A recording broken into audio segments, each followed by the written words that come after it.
बिहार के रहने वाले सूरज अपने साथ घटी इस भयानक घटना को बताने जा रहे हैं। मेरी उम्र 25 साल की है और मेरी ग्रेजुएशन की पढ़ाई पूरी हो चुकी थी, इसलिए मुझे उस दिन दिल्ली किसी काम से जाना था। तारीख थी 22 मार्च 2011। जाने के 2 दिन पहले से ही सारा सामान पैक कर लिया था। 22 मार्च 11 बजे रात को मेरी ट्रेन थी। मुझे अकेले ही जाना था, इसलिए मैं 22 मार्च को शाम में बिहार शरीफ से पटना के लिए बस से रवाना हो गया, क्योंकि पटना स्टेशन से ही मेरी गाड़ी चलने वाली थी और मैं स्टेशन पहुंचकर ट्रेन आने का इंतज़ार कर रहा था। पटना तो मैं ट्रेन आने के 2 घंटे पहले ही पहुंच चुका था।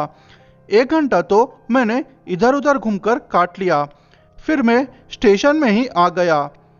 1 घंटे के अंदर मेरे पास एक बड़ा सा बैग था जिसमें खाने पीने का भी सामान था।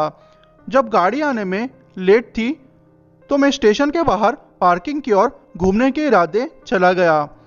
भारी बैग मेरे पीठ पर एक बड़े बोझ के जैसा लग रहा था। पार्किंग की तरफ मुझे घूमते हुए मेरी नज़र दूर अंधेरे कोने में बैठी एक औरत पर पड़ी। उसके हाथ में मैंने एक कटोरा देखा।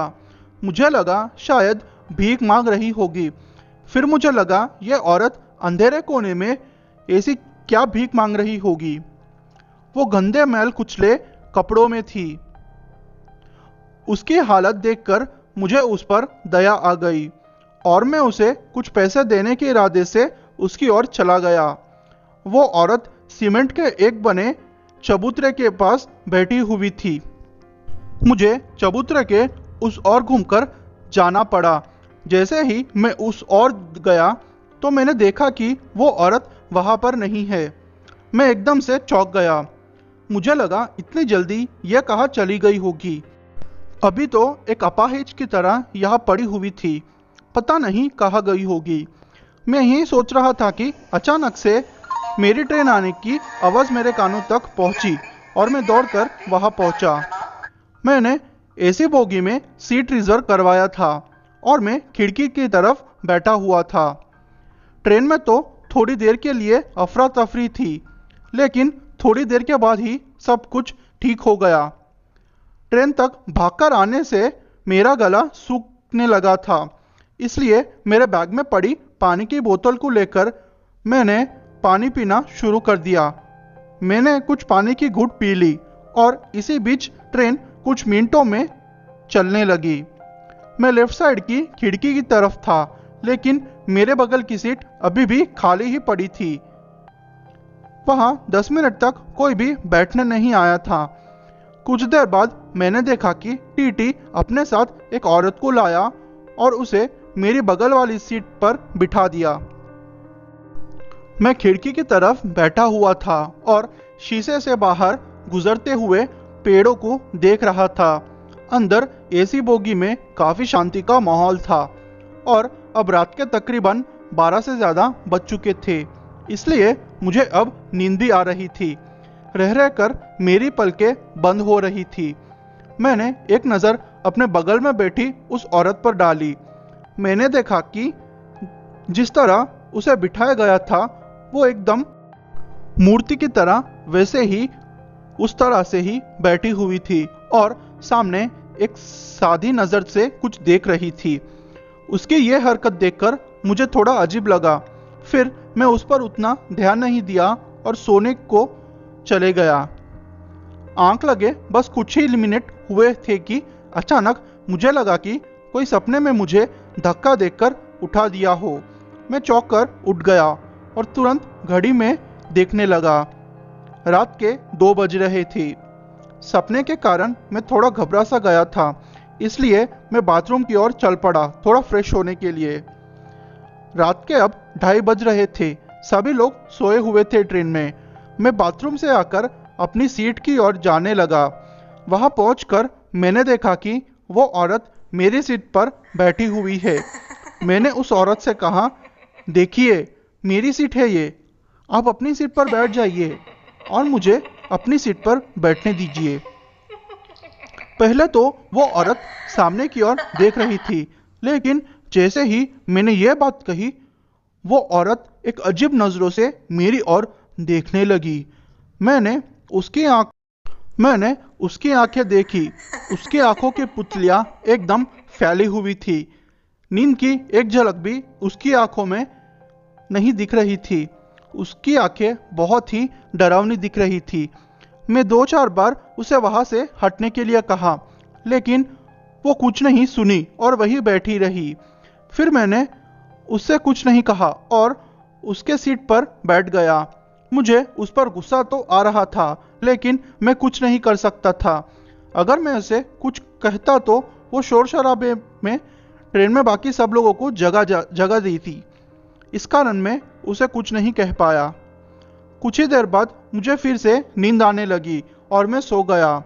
मैं नींद में ही था कि अचानक मेरी नाकों तक एक अजीब सी खुशबू आई और देखते ही मेरी नींद खुल गई। मुझे लगा इतनी देर से तो कोई खुशबू नहीं आ रही थी, पर अचानक से ये खुशबू कहाँ से आई। मैंने इधर उधर नज़र घुमाया, पर मुझे कहीं कोई नहीं दिखा और थोड़ी देर के अंदर वो खुशबू बिल्कुल गायब हो गई। मुझे थोड़ा अजीब सा लगा, पर मैंने अपने बगल में बैठे फिर उस औरत पर नज़र डाली। रात के 3 बज रहे थे। अभी तक उस औरत की आंखों में नींद नहीं थी।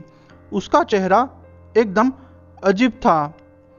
पता नहीं, एकदम लाल हो चुका था उसका चेहरा। उसे देखकर मेरे रोंगटे खड़े हो गए। कुछ ही देर में मैंने देखा कि वो औरत अपने सीट से उठी और बाहर गेट की ओर जाने लगी। मेरा मतलब ट्रेन के दरवाजे तक जाने लगी।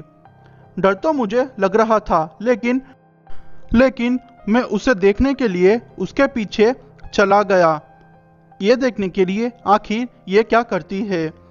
मैं वहीं एक कोने में छिपकर उसे देख रहा था।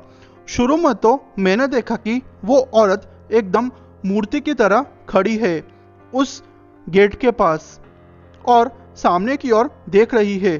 बाहर से आ रही तेज हवाओं के कारण उसके बाल भी कुछ हवा में लहरा रहे थे और उसके चेहरे की ओर मुड़ चुके थे और बहुत डरावना बना रहे थे। कुछ ही देर बाद मैंने उस औरत की हरकत देखी तो मेरे होश एकदम से उड़ गए। उसे देखकर मेरा शरीर पूरा ठंडा पड़ गया। मैंने देखा कि वो औरत दरवाजे के एक कोने पर अपना पूरा चेहरा उस पर रगड़ रही थी, मानो उसे कोई दर्द ही नहीं हो रहा हो। चेहरे से गिरे खून नीचे फर्श पर बह रहा था। मैं घबरा गया और पीछे की ओर हट गया। अचानक उसकी नज़र मुझ पर पड़ी। मैंने उसकी शक्ल देखी। वो इतनी डरावनी शक्ल थी कि कोई भी आदमी उसे देख के मर ही जाए। उसके चेहरे से वो मांस लटक रहा था। आंखें उसकी फट कर बह रही थी, मानो एक चुड़ैल हो। और देखते ही देखते वो औरत नीचे छलांग लगा दी। उस अंधेरी रात में वो औरत चलती ट्रेन से कूद चुकी थी। पता नहीं वो कहाँ गिरी।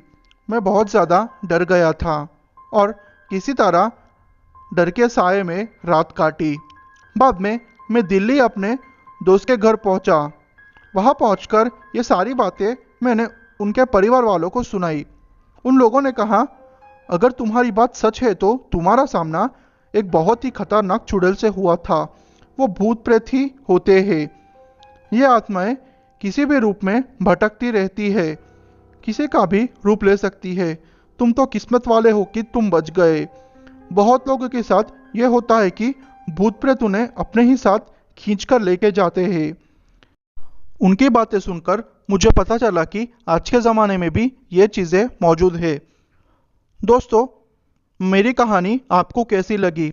अगर मेरी कहानी आपको पसंद आई हो तो मेरे वीडियो को लाइक कर दीजिए और मेरे चैनल को सब्सक्राइब कर दीजिए ऐसी कहानी सुनने के लिए। थैंक यू दोस्तों।